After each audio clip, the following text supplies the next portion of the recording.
What is happening, ladies and germs? This is the PackerMan, and welcome to today's edition of The Fuel, where today we're going to be reviewing the freaking garbage that went on in the race this weekend. The 2019 Brickyard 400. I'm going to be calling it the Brickyard 400 because I'm just not going to be asked to call it by its actual name, because I just don't fucking care.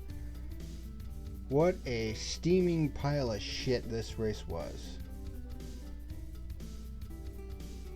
I mean, holy God. I mean, I know Indianapolis plus the Cup Series equals trash, but boy, it was taken to a whole nother level here today at the time I'm recording this. I'm going to be moving the fuel back to Mondays. So you're going to get 2 uploads on a Monday with the fuel and with Green and Gold Games. But, I mean, I was seriously struggling to stay awake during this race. I mean, I don't know if you can tell, but I'm actually a little bit tired because that race nearly put me to sleep. I mean, this makes the first Pocono race look like a gem. I mean, this race was total fucking garbage. As I've said in the past, to NASCAR's credit, this season has been pretty damn good, but let's be honest here. We all had a feeling that Indianapolis was just not going to be that good, because stock cars at Indianapolis, it just isn't good anymore. And the prestige is just not there anymore. I mean, with the Indianapolis 500 regaining, its lost mojo over the past couple years, I mean, this race, even though NASCAR still considers it a crown jewel, it isn't really worth jack shit. I mean, I barely have 2 pages of notes for this fucking race. It was 400 miles, 160 laps, and I barely have 2 pages of notes. That's ridiculous. There were 9 fucking cautions during this race. It seemed like everywhere we turned, there were cautions. I mean, the only thing of note to talk about was on restarts, which is the norm. But like I've always said, what sets a race apart from all the others? Because they're all going to have interesting restarts. That's always a given. But the real question is, what sets this race apart from all others? And honestly, what we're going to remember from this race is a couple of things. Too many caution flags, a lot of hard hits, and Kevin Harvick basically spanked the field. I mean, he led 118 of the 160 laps from the pole. Not to mention the fact that there were 0 pure lead changes in this race, which is the second time this season that's happened. The other time being at Sonoma. But while the Sonoma race actually had some interesting strategy and all that, you did not have that whatsoever with this race. And you might say, well, what about, the playoff bubble? The guy's trying to get the final 2 spots in the playoffs. I don't give a fuck about the positions 11th through 16th. They're not going to do jack fucking shit in the championship anyway. They're not winning the goddamn title. Period. This playoff format has created the illusion that, the teams that are, 11th through 16th, they think they're going to win the championship when they're not going to win shit. Because if they were actual contenders for the championship, they'd be up there racing with Kyle Busch and Kevin Harvick and Denny Hamlin and Martin Truex Jr. right there at the front of the point standings, instead of just barely making it in.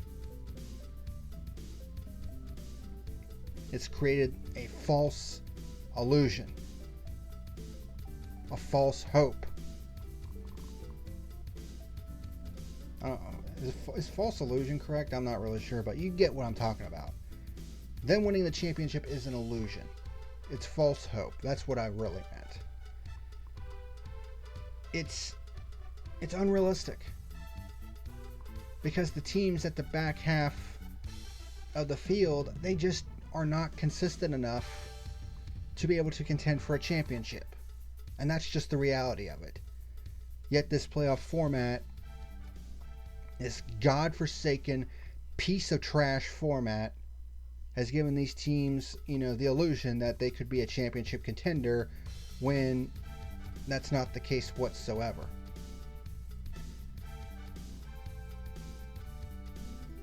I mean, if we have to have this freaking garbage format, then it only needs to be the top 10.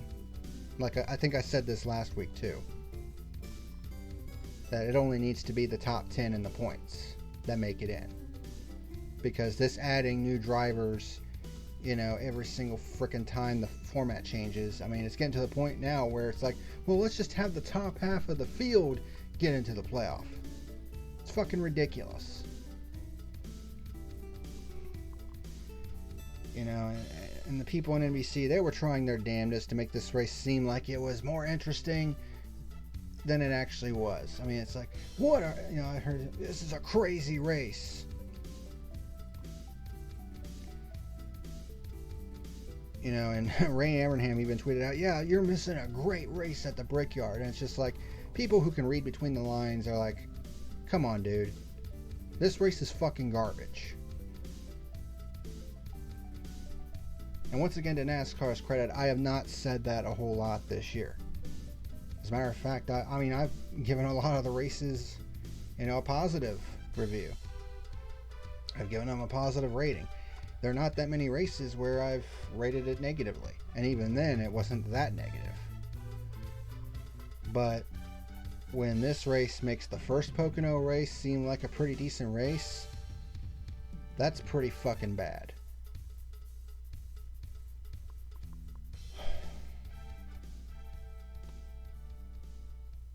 The Brickyard needs to go, honestly. And the fact that this race is being moved to 4th of July and displacing, the traditional Daytona 400-mile race, which has been on July 4th weekend since its inception, is a fucking travesty. It's an insult.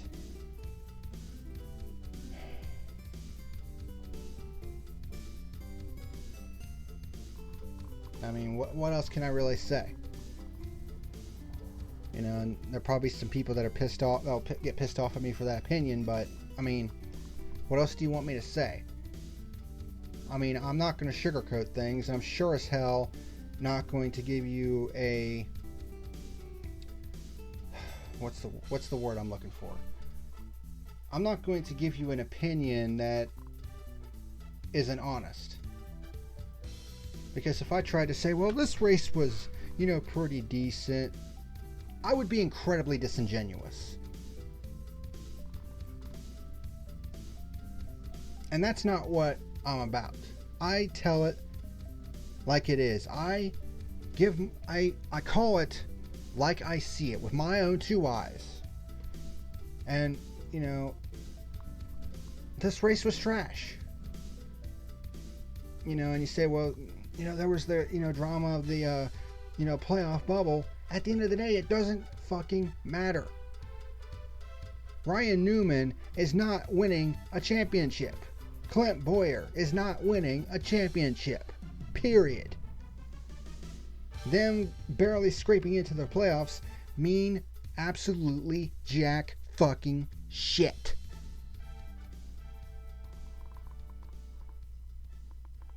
And I honestly wish they would axe the playoffs entirely, so that we don't have to deal with this fucking illusion of the back half of the playoff field thinking, oh, they got a shot at the championship. Bullshit. Because if you had a shot at the championship, you'd be running up at the front week in and week out with the JGR boys and Kevin Harvick and the Penske guys. But has that been the case? No. So why should I believe that these guys are going to compete for a championship? These guys would be lucky to make it out of the first fucking round. ridiculous.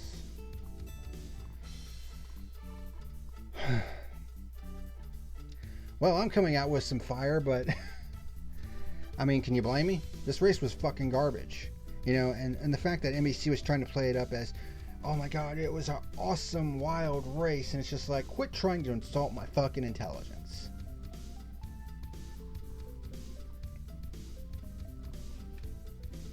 You know, 9 caution flags in this race.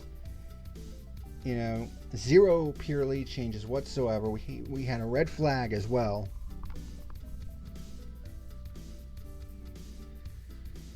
This race was trash. I mean, really, there was probably only one bright point in this entire race.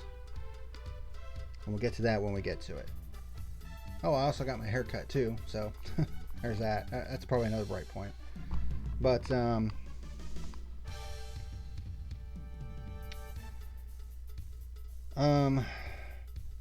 not really much in the way of news of the week this week. I mean, Eric Jones resigned with JGR, but we kind of already knew that. So not really newsworthy, to be honest. So let's just go ahead and get into this review and get it over with. Alright, so let's go ahead and get this thing started. Stages 1 and 2 were 50 laps. Stage 3, 60 laps. Kevin Harvick starts from the pole, and he's pretty much going to be the leader for about 75% of this race. Suarez gets into the wall a little bit. And this, for some reason, brings out the caution flag. And that's another thing that was a massive negative in this race. NASCAR's decision-making from this race was fucking atrocious. And this was just the first example. Like, why would you throw a caution for Suarez barely scraping the wall? Yeah, I mean, he had some tire smoke, but, I mean, they thought, oh my god, he's blowing up or some shit like that. And it's like, well, we need to throw the caution. Ridiculous. Pretty dumb reason to throw the caution right there. Everyone comes in for service. Elliott gets spun on pit road, so a lot of guys get damage, including Truex, who had a lot of left front damage. I mean, that pretty much put him out of contention right off the bat. Harvick leads on the restart. Kurt Busch has to make an emergency stop for left front damage, and that was pretty much it for the next 30 laps or so. I mean, at this point, I was just struggling to stay awake. Second caution comes out on lap 42, and this was one of the hard hits. Landon Castle loses his right front and hits the turn 1 wall hard. I mean hard. You know, that's a 90-degree corner, and when the right front tire went down, he just went straight into the wall. And I was just like, damn. I mean, it completely just crumpled that right side of the car. But thank God for the safer barriers, because that was a hard hit. That was a hard hit.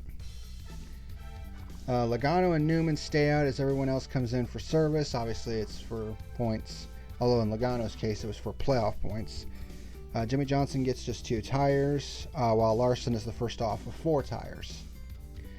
Logano leads on the restart with 4 laps to go in stage 1. And then we get our third caution on lap 49 when Eric Jones gets loose underneath of Keselowski off of turn 2. Spins out, also collecting Keselowski.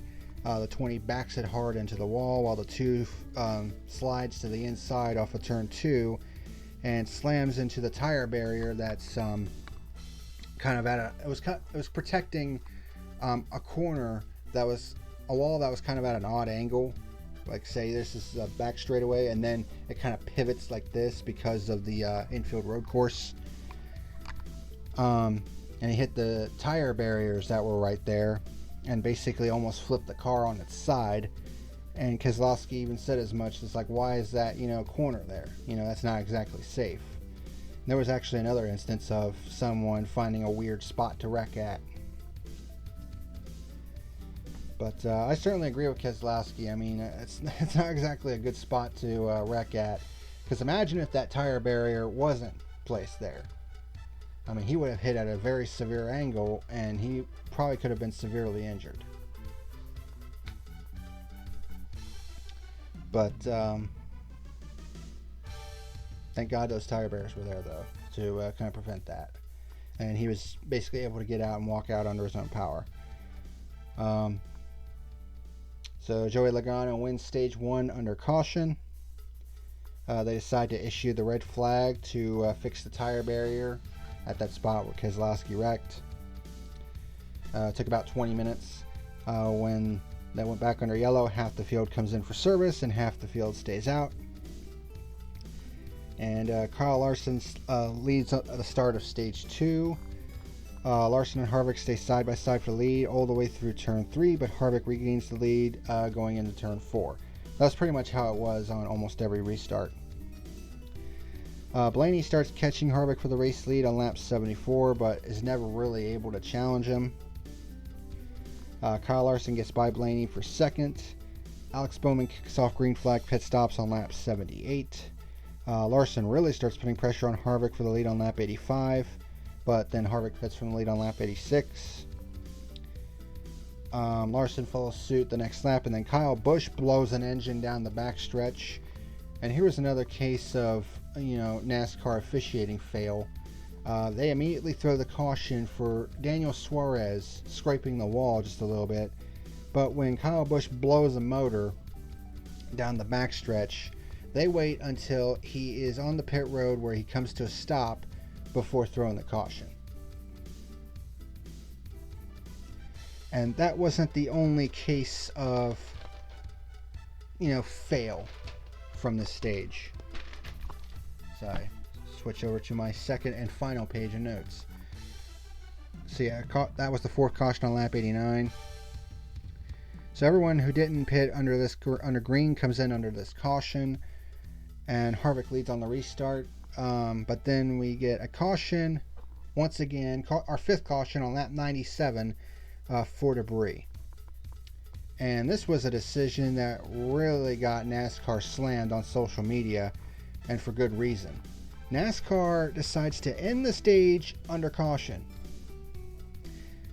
There were still 4 laps remaining when the caution came out, and the caution was for a piece of debris on the backstretch. So you're telling me at a 2.5 mile racetrack,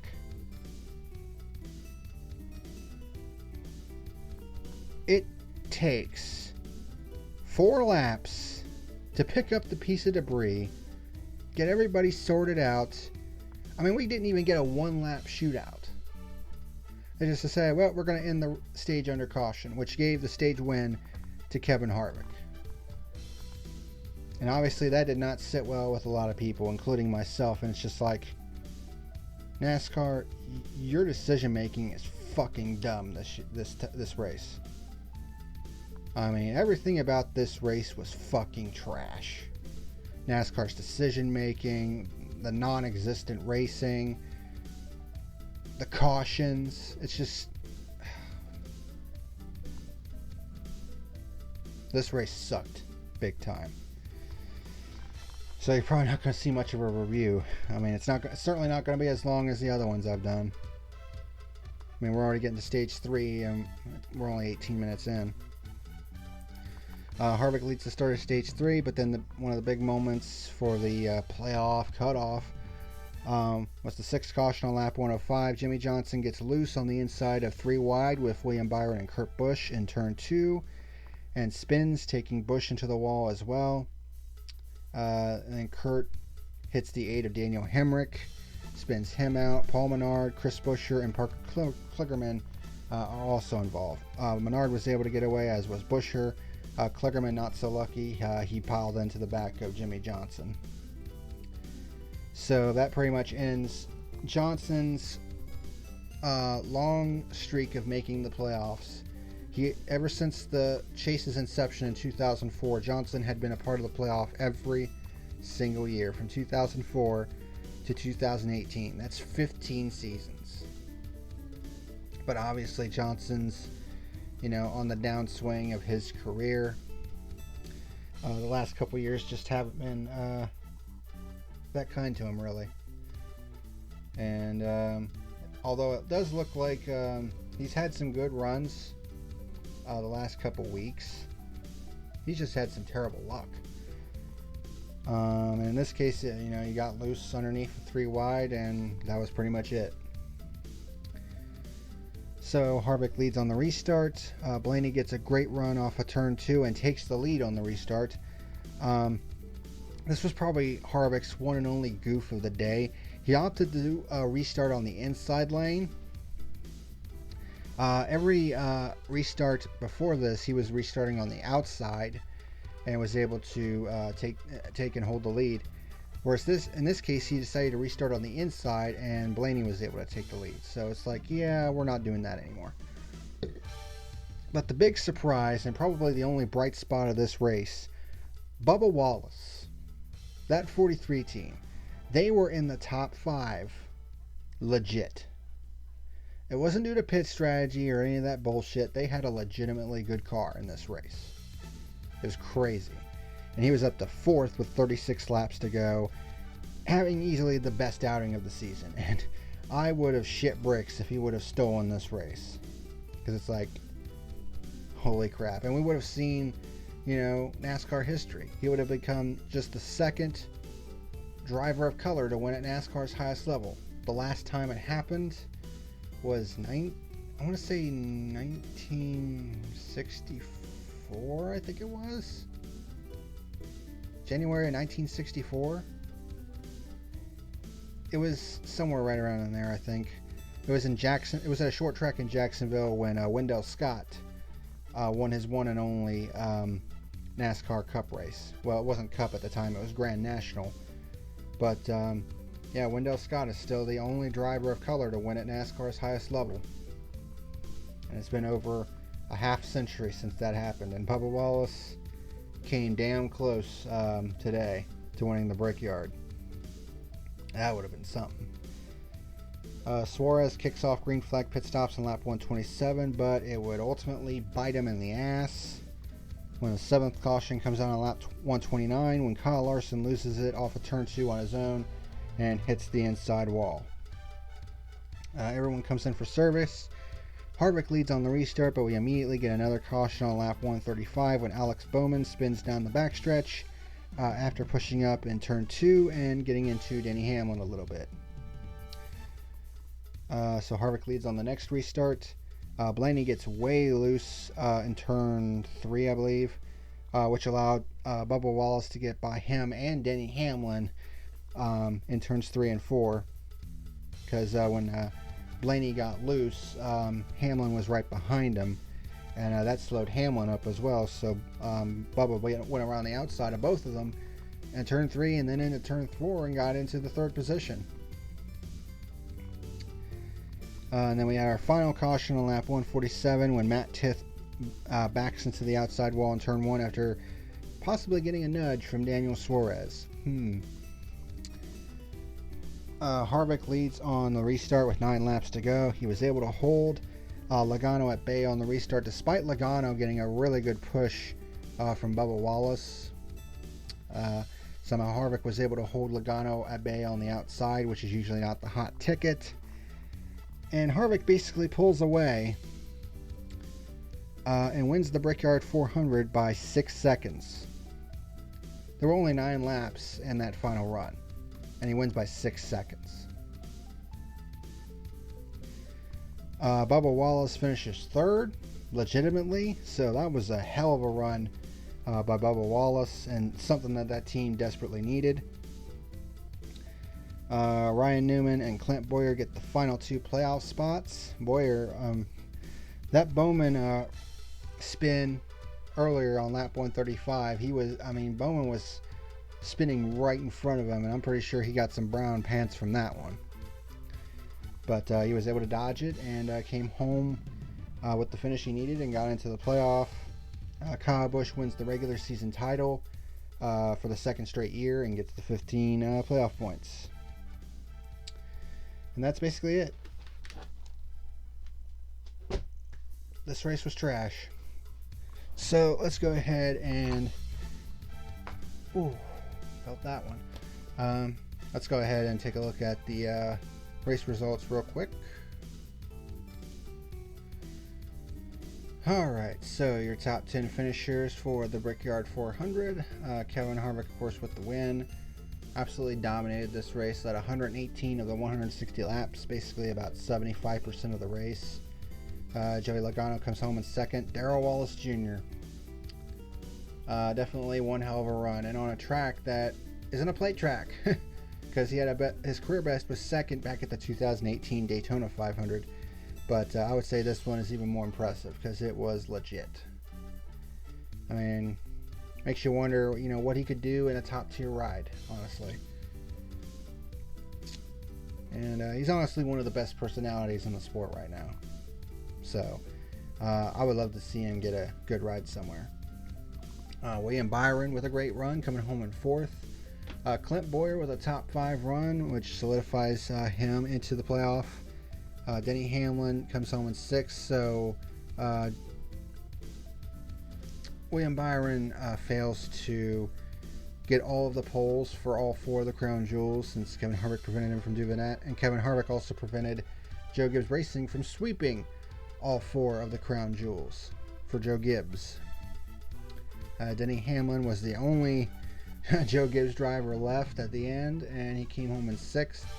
Ryan Blaney dropped to 7th at the end of the race. Ryan Newman in 8th. Chase Elliott, despite being a lap down at one point and was involved in that shemangle on pit road at the beginning of the race, comes home 9th. And Paul Menard, despite being in a spin himself, comes home in the 10th position.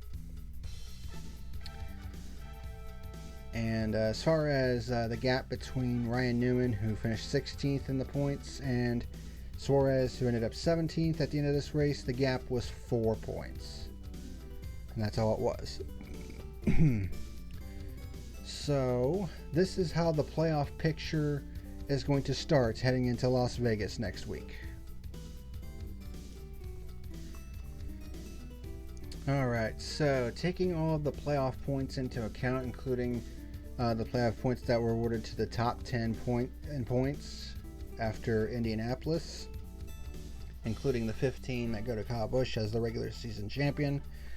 Entering Las Vegas, which is where the playoff will begin next week, Kyle Busch will be the number 1 seed with 2,045 points. Oh, and bear in mind, those 45 playoff points that Kyle Busch has, as well as all the other points that the other drivers have, those carry through the playoffs. So Kyle Busch makes it through to the round of 12.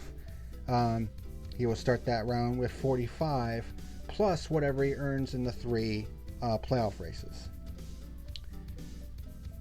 Which means that he's in a really good spot to make it to the championship 4. So him basically getting knocked out in the first round is very low odds, but it can still happen. Stranger shit has happened. Denny Hamlin will be second with 2,030. Martin Truex Jr. will start third with 2,029. Kevin Harvick fourth with 2,028, but he's entering with a lot of momentum. In the first 19 races is kind of an afterthought, but he's won 3 of the last 7 races and has a lot of momentum going into the playoffs. So the JGR cars are going to have their hands full with Harvick. Logano will start 5th with 2,028. Brad Keselowski 6th. Chase Elliott 7th. Kurt Busch 8th. Alex Bowman 9th, although he's only had one top 10 finish since his maiden victory at Chicagoland. Eric Jones in 10th. Of course, he got the victory at Southern 500 last week. Kyle Larson and Eric Jones is the last one to make it into the playoffs based on victories. Kyle Larson, Ryan Blaney, William Byron, Eric Almirola, Clint Bowyer, and Ryan Newman all make it in on points. But like I said, those guys 11th through 16th, I would not plan on them winning the championship this year. They have just not shown the consistency whatsoever. I mean, William Byron's shown some flashes of brilliance, as has Kyle Larson and Ryan Blaney, but again, I wouldn't count on them winning the championship this year. And that's how it's going to look. Damn it, Nudie. You dog. Yeah, sure. Open the door and then leave. Dog. As for my final rating for this race,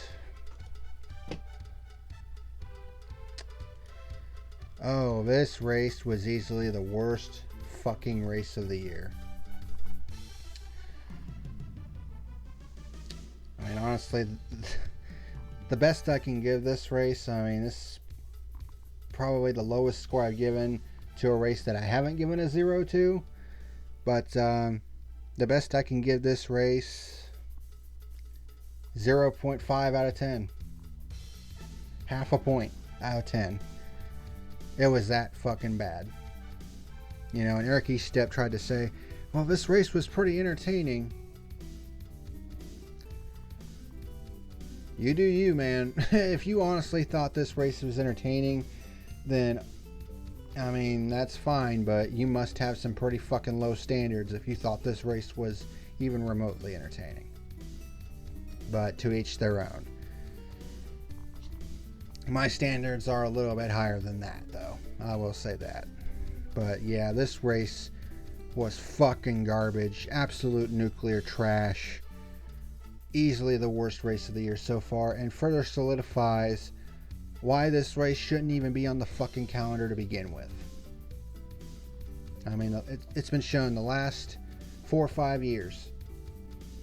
The racing here is just not that good with the Cup Series. IndyCar is a different story.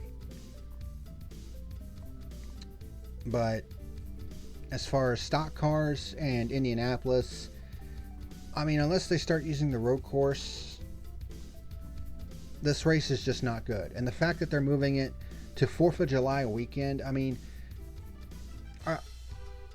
nobody's going to want to go to that race. Because, I mean, Indianapolis in the middle of July is brutally fucking hot. And you're honestly going to expect people to want to go to that race when A, it's brutally fucking hot, and B, the racing absolutely sucks ass? You got another thing coming. So I honestly think moving Indianapolis to the 4th of July weekend was the worst mistake NASCAR could have made when putting the 2020 schedule together. I mean, I know they wanted to shake things up, but that's one thing they should not have touched. I mean, I honestly wouldn't be the least bit surprised if next year's running of the Brickyard 400 was even worse than this year's. So, yeah, 0.5 out of 10 is the best I can give the Brickyard 400 this year. Fuck this race straight up the ass with a diamond-tipped pipe. Easily the worst race of the year so far. Again, NASCAR has been really good this year as far as the Cup Series is concerned. Not a whole lot of shit-tastic races this year, but my God, you can definitely put this, you know, an erasable pen, at the very least, as perhaps the worst race of the year so far for the Cup Series. I don't think any race is going to beat, you know, Long Beach for worst race of the year, period. But the Brickyard nearly came close. I mean, this race nearly got a 0, honestly. The one bright spot that gave this race a half point was Bubba Wallace finishing 3rd. If that wasn't the case, this race would have gotten a 0. Straight up. Because this race was fucking garbage. Fuck this race. I'm done talking about it. Let's move to next week and start the playoff. Thank you very much for watching. And until next time, this is the PackerMan signing out. Have a good one.